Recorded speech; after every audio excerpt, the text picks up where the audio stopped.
जी बिल्कुल, आपने पहले भी सुना था कि सातवां नल के लोगों ने अपनी मदद के तहत एक सड़क बनाई थी। उसी विज़न को आगे बढ़ा रहे हैं। अब ये सातवां नल के नौजवान आपके अपने गाँव की जो ईदगाह है, उसका इन्होंने बार उठाया है, उसको बेहतर अंदाज़ में करने की कोशिश कर रहे हैं। मैंने आपको पहले दिखाया था जो इससे पहले ईदगाह का हाल था, लेकिन इन्होंने अब इसको बेहतर करने की कोशिश की है। और यहाँ पे मौजूद हैं तकरीबन तमाम वेलफेयर के नुमाइंदे और कुछ इनके दोस्त जो बाहर भी हैं, वो तो इसमें शामिल नहीं हो सकते, लेकिन जो यहाँ पे मौजूद, हम इनसे जानने की कोशिश करेंगे कि इन्होंने ये क्या सोच के बेड़ा उठाया, क्या समझा और इसको आगे अब कैसे लेकर चलेंगे। तो सबसे पहले हम बात करते हैं साकिब जमील साहब से। जी साकिब साहब। जी अस्सलाम वालेकुम। जी बिल्कुल, आपने सही कहा कि पहले जो हमारी सड़क का देरीना मसला था, पिछले कई सालों से टूट का शिकार थी, लेकिन किसी ने कोई तवज्जो नहीं दी।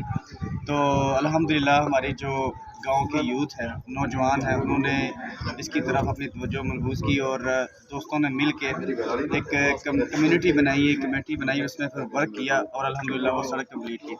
अब सड़क के और भी काफ़ी सारे मसाइल थे, जिसमें सीवरेज है और सड़क की जो कब्रिस्तान है उसकी ये जी बिल्कुल, साकिब साहब यही कह रहे हैं कि गाँव के बहुत से मसाइल हैं, इनको हल करने की कोशिश कर रहे हैं। इसी तरह इन्होंने ये काम किया। अब हम तनवीर भाई से पूछेंगे कि ये क्या सोच रहे हैं और क्या करना चाहते हैं आगे।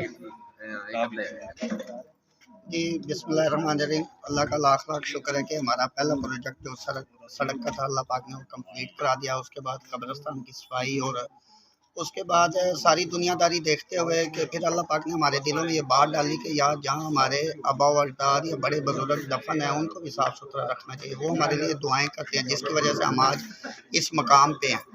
उनकी दुआओं की वजह से अल्लाह पाक ने हमें इतनी ज़्यादा तरक्की दी और इंशाअल्लाह ताला इसी बात को सोचते हुए सब भाइयों ने ये कोशिश की है कि हम हमारी जनाज़गाह और कब्रिस्तान को अच्छे से अच्छा कर दें, और जिसके लिए हमने इंशाअल्लाह ताला एक पहला स्टेप उठा लिया। इसकी चार दीवारी, वाशरूम, वज़ूगाह और मतलब फ़र्श की टाइल, ये इंशाअल्लाह ताला हमारा टारगेट है और अल्लाह से दुआ है कि अल्लाह पाक हमें इसमें जी ज़बरदस्त, बहुत ज़बरदस्त बात की है। इनको सुन के एक खुशी महसूस हो रही है। अगर पाकिस्तान का तमाम जो तबका है, तबकात फ़िक्र है, ये सोचने लग जाए और करने लग जाएँ तो बहुत अच्छा काम होगा। अब यहाँ पे इनकी कमेटी एक ख़ास तौर पे लाहौर से आए हुए नुमाइंदे अहमद यार भाई से पूछेंगे कि वो इतना टाइम निकाल के कैसे आए और क्या सोच रखी। बस यही है कि हमारे सब दो जो ओवरसीयर्स हैं, जो गांव में रहते हैं, दूसरे जितने भी यंग जनरेशन जो भाई हैं, वो इंशाल्लाह इस काम को जो दरीना मसला है इंशाल्लाह बेहतर और ऐसे तरीके से हल करेंगे। और जो भी हमारे मसाइल, हम इंशाल्लाह इसको भरपूर दोस्तों के तावन से जल्द और जल्द हल करने की कोशिश करेंगे। जी बिल्कुल, अहमद यार भाई भी यही कह रहे हैं। और इसी तरह यहाँ गाँव में मौजूद एक बहुत ही सरकर्दा रहनुमा अब्दुर्रहीम भाई, हम इनसे पूछेंगे कि इनकी क्या विज़न है। बिस्मिल्लाहिर्रहमानिर्रहीम। जैसा कि हमने एक टारगेट कंप्लीट किया है, तो वो भी हमारा बहुत ही ओल्ड मसला था, जो हमने अपनी मदद के तहत उसको ओवरसीज़ की मदद से और गांव के यंगस्टर की वजह से हमने वो कंप्लीट किया। अब हम इस ईदगाह को एक मिसाली ईदगाह बनाना चाहते हैं। इस कब्रिस्तान की सफाई और इसकी चार दीवारी और इसमें चंद जो काम अहम हैं वो हम करवाना चाहते हैं, और इंशाअल्लाह अल्लाह ताला हमारी मदद करेगा और हमें हिम्मत दे इस काम को कंप्लीट करने की।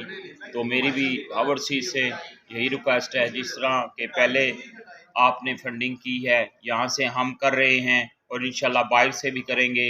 इस ईदगाह को हमने इंशाअल्लाह एक मिसाली ईदगाह बनाना है। जी बिल्कुल, अब्दुर्रहीम भाई बिल्कुल ठीक कह रहे हैं। आप ये देख रहे हैं काम चल रहा है और आपने एक मिसाल सुनी होगी, 1 और 1 2। अगर आप इसको अपने तौर पे लेंगे तो ये 1 और 1 2 नहीं है, 1 और 1 11 होता है। ये जो अब्दुर्रहीम भाई ने ओवरसीज़ दोस्तों के लिए पैगाम भेजा है, बिल्कुल ऐसा ही है। मिल बाँट के थोड़ा थोड़ा आप अपने दोस्तों की हेल्प कीजिए ताकि आपके गाँव के मसाइल बेहतर से बेहतर हो सकें।